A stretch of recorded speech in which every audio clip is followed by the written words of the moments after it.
बहनें, मित्रों, समय बहुत हो गया है। मुझे बताया गया है कि इस हॉल का 7 बजे तक ही आवंटन है, तो समय तो क्रॉस हो गया। तो लेकिन मेरे लिए काम बहुत आसान हो गया। त्रिपाठी जी ने कहा था कि आपको बोलना है मुख्य वक्ता के रूप में, और तो मैं तो जैसे होता ना कि इतना डर गया कि कोई विद्यार्थी जब परीक्षा देने जाता है तो ज्यादातर वो 4-5 सवाल याद करता है, लेकिन तो 10 सवाल, मैं 5 के बजाय 10 के 10 सवाल तैयार करके आया था। लेकिन मुझे बहुत प्रसन्नता है कि मेरे पूर्व वक्ताओं ने बहुत अच्छे ढंग से सरदार वल्लभ भाई पटेल के ऊपर कविता में, अपने विचारों में, अपने जो उनके अध्ययन है उसको साथ से बहुत सारी चीजें स्पष्ट कर, और बहुत कुछ कहने को रह नहीं जाता। मैं कुछ बिंदुओं की तरफ अब आपका ध्यान आकर्षित करूंगा, जो भी थोड़ा बहुत अध्ययन करके लिखने का प्रयास किया है। तथा विराट उपन्यास लिखने में मुझे बहुत कठिनाई का अनुभव हुआ। एक लेखक के रूप में मैं इसको स्वीकार करता हूँ, क्योंकि जितने भी देखिए बड़े बड़े नेतागण हुए हैं भारतवर्ष के, गांधी जी, नेहरू जी, आपके पट्टाभिषेक का रमैया, डॉक्टर राजेंद्र प्रसाद, मौलाना आजाद वगैरह वगैरह वगैरह, सब ने अपने अपनी किताबें लिखी हैं, जीवनियाँ लिखी हैं। किसी न किसी तरह से गांधी जी ने तो बहुत लिखा, नेहरू जी ने लिखा, मगर सरदार पटेल की आपको जानकर, ये जो लोग नहीं भी जानते होंगे उनको बहुत आश्चर्य होगा, एक भी पुस्तक नहीं, उन्होंने एक भी पुस्तक अपने जीवन काल में किताब के रूप में नहीं लिखी। न आत्मकथा, न कोई इतिहास, न कोई पुराण, न कोई विचार। हाँ, सरदार पटेल के जो है तमाम पत्राचार बहुत उस जमाने में, तमाम पत्रों के संकलन, उनके भाषणों के संकलन, और सरदार पटेल के बारे में हम लोग जो जानकारी हमें मिलती है वो जो विभिन्न दूसरे लेखक, रफीक ज़कारिया साहब है, गांधी जी की किताब है, नेहरू जी की किताब है, तो मौलाना आजाद की किताब है, तो राजेंद्र प्रसाद जी की किताब है, तो फला की किताब है, डिका की किताब है, और उसके बाद जो बाद के राइटर्स हैं, बहुत सारे गुजराती राइटर्स हैं, सामने बड़ा कर, उन्होंने बहुत जो निकट से उनको देखा था, उनके बहुत सारे लोग ऐसे उन्होंने लिखा जीवन वृत्तांत, तो हमको उसी के सहारे चलना पड़ता है। बहुत सी डॉक्यूमेंट्रीज मिलती हैं, आप देखते हैं, जो कि उसमें भी पड़ी हैं, कुछ भाषण भी मिल जाएंगे। तो टुकड़े टुकड़े जोड़ के एक पूरा जीवन वृत्त, और उसको भी एक इतिहास के साथ, स्वाधीनता आंदोलन के इतिहास के साथ प्रस्तुत करने का बहुत ही कठिन दायित्व था। पता नहीं कैसे प्रभु ने करा। तो एक तो यह है कि एक तथ्य तो मैंने आपको ये बताया कि लेखक सरदार पटेल के रूप में कोई किताब नहीं, उन पे लोगों ने बहुत कुछ लिखा। अच्छा, इसका एक कारण आप कहेंगे कि मैं कोई आलोचना नहीं कर रहा हूँ, मैं तो ये अभ्यर्थना कर रहा हूँ, जो लौह पुरुष क्यों कहलाते, वो कर्म में विश्वास है, फांसी नहीं करते, मतलब कि मैं अपने में ही अभिभूत हूँ, लिख रहा हूँ। देखिए एक चीज मैं बताऊं, हमारे सभी लेखक कवि मित्र, जिसमें हम भी हैं, आप भी हैं, सबको कहीं ना कहीं एक ये शेषणा होती है। मैं कुछ कविता कहानी उपन्यास लिखेंगे तो लोग हमको विशिष्ट मानेंगे, और हमारे जाने के बाद भी शायद कुछ पीढ़ियों तक कोई हमारी कविता है, कोई रचना, कोई चीज लोगों में ट्रेवल किए करेगी, तो हमारा नाम हो जाएगा कि साहब एक वो भी थे।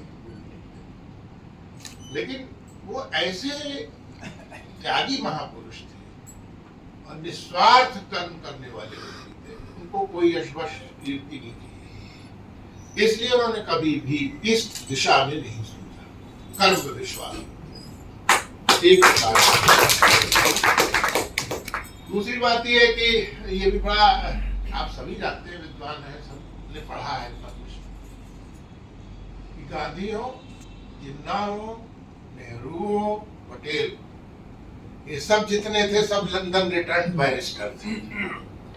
कॉमन फैक्टर सब नहीं, कानून के विशेषज्ञ।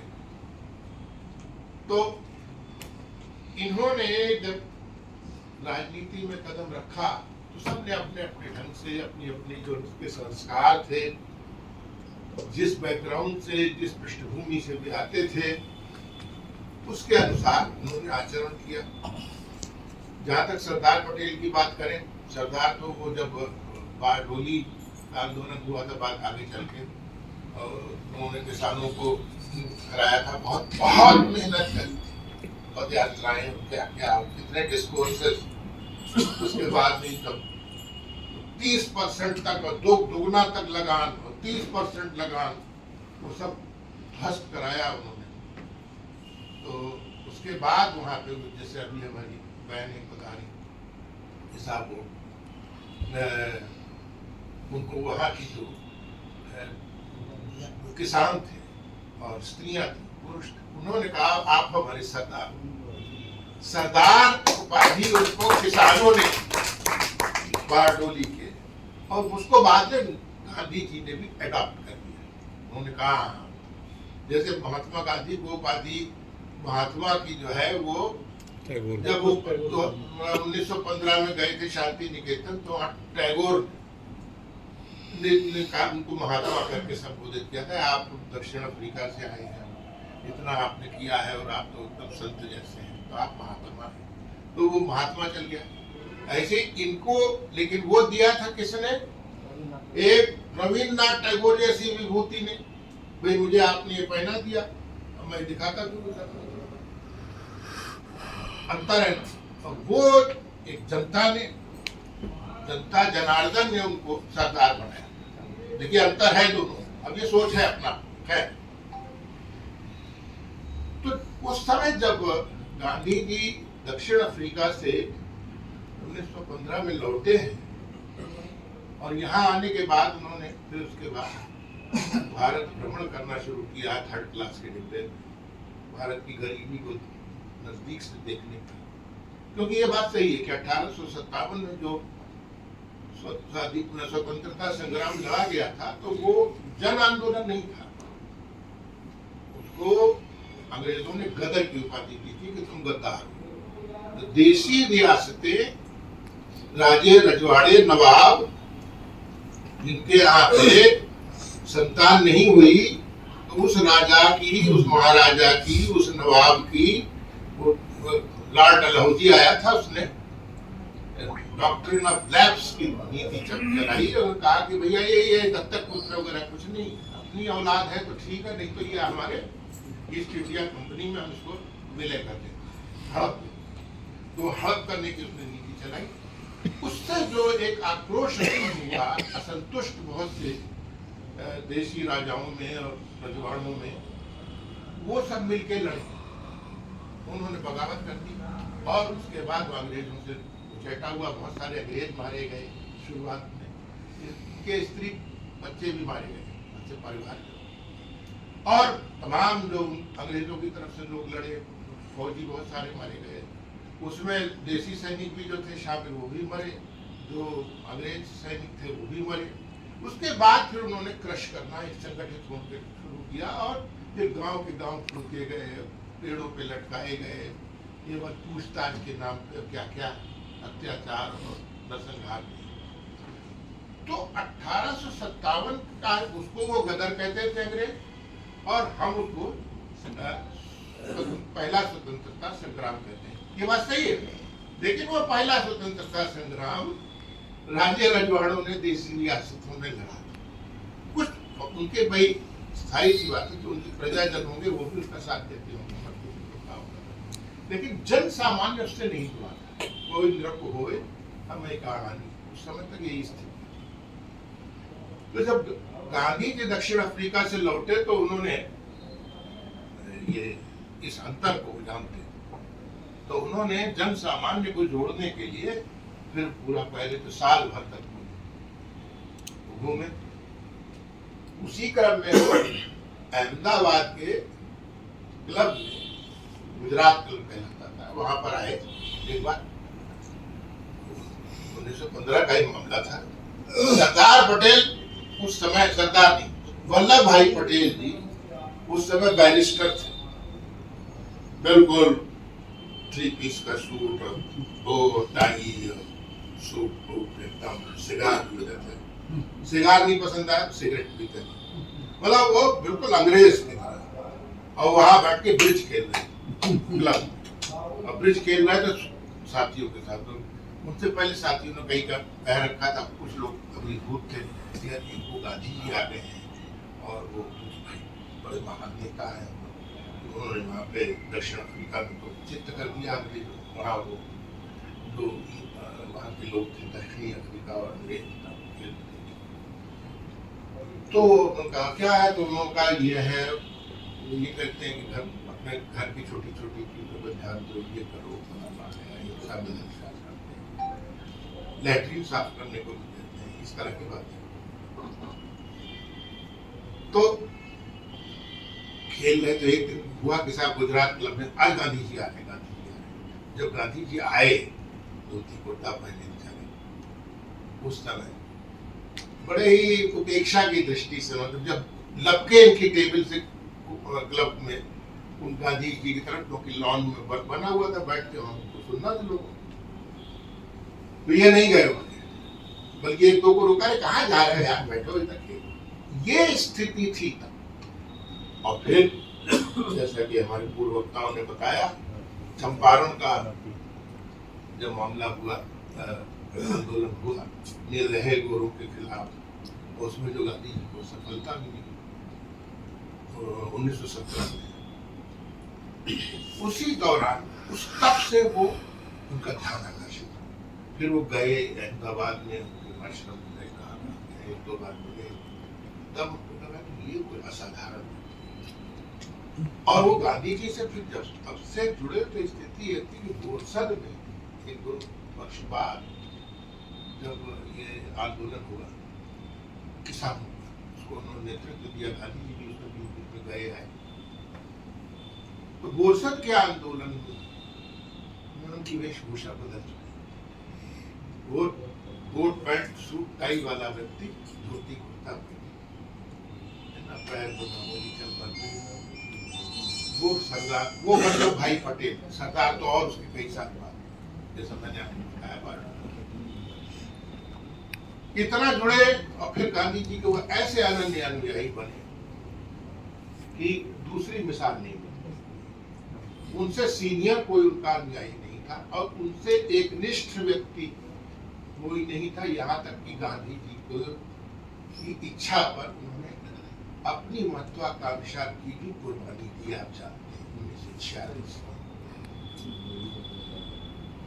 और जब नमक सत्याग्रह हुआ, अनेक अवसरों, तो 1930 में, तो उसमें वो पूरा उस क्षेत्र में जहाँ जहाँ गांधी जी को जैसे जैसे जाना था, तो वो मार्ग निर्धारण किया उन्होंने। गाँव गाँव गाँव जाके, पहले जैसे कहते रैकी की जाती, तो जाके यहाँ जाते थे, उससे मिले, उस प्रधान से मिले, वहाँ मिले, वहाँ मिले, बैठ के बातचीत की, चर्चा की कि वैसे जाएंगे, ऐसे आएंगे, भैया है ऐसे कार्यक्रम, पूरा खाका बनाया उन्होंने। तो गांधी जी बाद में गए हैं पैदल पद यात्रा करते हुए, लठिया टेकते हुए, और साथ में तमाम लोगों ने फॉलो किया है। वो फिर वहाँ गए किनारे, समुद्र के किनारे, और नमक उठाया है। वो काम उन्होंने किया, पूरा रोड मैप तैयार किया।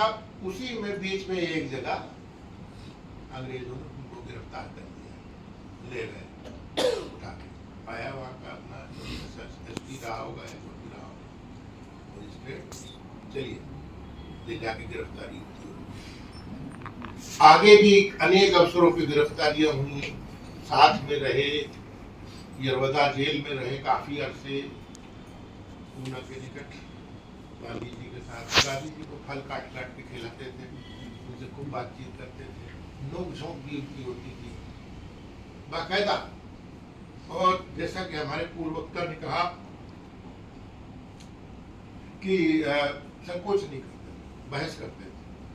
मुझे लगता है कि शायद एक कारण ये भी रहा होगा कि नेहरू जी बड़े सॉफ्ट स्पोकन, उनके पिताजी ने, मोतीलाल नेहरू जी ने मुझे कहीं पता नहीं किन क्षणों में एक वचन ले लिया था कि मेरे पुत्र को आप आगे बढ़ाइए, तो आप कभी वो सोचा होगा कि अच्छा। दूसरी बात ये भी थी कि जब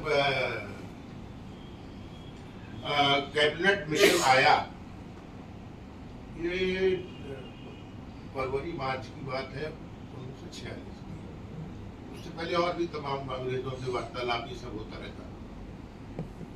तो वो जब आया तो उस समय 3 सदस्य था, और उसके बाद उस कैबिनेट मिशन के अंदर ही आपने देखा होगा, फिर आगे चल के एक जगह शिमला में आपने चित्र अगर देखा हो कि खान अब्दुल गफ्फार खान और नेहरू जी पैदल पैदल जा रहे हैं और सरदार पटेल एक उस पर बैठे हुए हैं, तो गाड़ी खींची जाती थी ना, मानो उस पर बैठे हैं बगल से गुजर।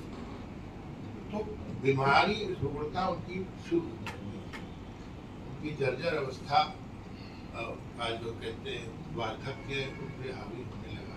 तो एक कारण शायद गांधी जी को ये भी लगा होगा, ये मैं अपने मन से भी सोचा हूँ, कुछ लोगों ने कहा भी है कि शायद इसलिए भी नहीं उन्होंने सोचा होगा, अरे भाई जवान है, 14 साल छोटा है, और अंग्रेजी हिंदी को अनपढ़ बोलता है, विदेशों में भी उतना इसका समझ, इसलिए भी हो सकता है। तो जो अन्याय हुआ तो कैसे हुआ था ये सुन लीजिए, आप सब पढ़े होंगे, मैं आपको याद दिलाऊं। तो 1946 में कांग्रेस कार्य समिति का अध्यक्ष चुने जाने के अवसर पर प्रदेश अध्यक्षों से मत लिए गए। आजादी से पूर्व भारतीयों की अंतरिम सरकार का गठन अंग्रेज हुकूमत चाहती थी। कांग्रेस और अंग्रेजों के बीच ये फार्मूला तय हुआ कि जो भी व्यक्ति कांग्रेस अध्यक्ष इस बार चुना जाएगा, वही देश की अंतरिम सरकार का प्रधानमंत्री होगा। और उसी में ये खेल हो गया जिसकी हम लोग हमेशा चर्चा करते हैं। कुल 15 कांग्रेस प्रदेश कमेटियां थीं। इनके 15 में से 12 प्रदेश अध्यक्षों ने सरदार पटेल का नाम दिया, मात्र 3 ने आचार्य कृपलानी का नाम दिया, क्योंकि आचार्य कृपलानी उस समय पहले वो सेक्रेटरी चल रहे हैं, वही भूमिका जो सीमा जी वो उनके पास थी। और मौलाना आजाद के पास पिछले 6-7 वर्ष से कांग्रेस की अध्यक्षता की। गांधी जी ने कहा कि भैया आप तो रिजाइन करो, वो हो गया वो। तो वो तय, हालांकि वो मौलाना आजाद भी तैयार थे एक बार फिर और कर लेंगे, अरे भैया देश के प्रधानमंत्री का पद। हाँ, उसके बाद लेकिन ये कि और रानी को बताया, समझाया, तुम अपना नाम तो इस तरह के नाम आ गए हैं लेटर वेटर, और 15 में से 12। अच्छा, क्यों? उनकी जो संगठन क्षमता थी, आप ये जानिए, इतनी प्रबल संगठन क्षमता थी, दूरदर्शिता थी, उनकी दृढ़ता थी, योग्यता थी, त्वरित निर्णय लेने की जो क्षमता थी, योग्यता थी, इससे सब परिचित थी पूरी पार्टी। और आप ये जान लीजिए कि कांग्रेस पार्टी के वो जो थे वो एक तरह से कोषाध्यक्ष थे, चंदा इकट्ठा वही करते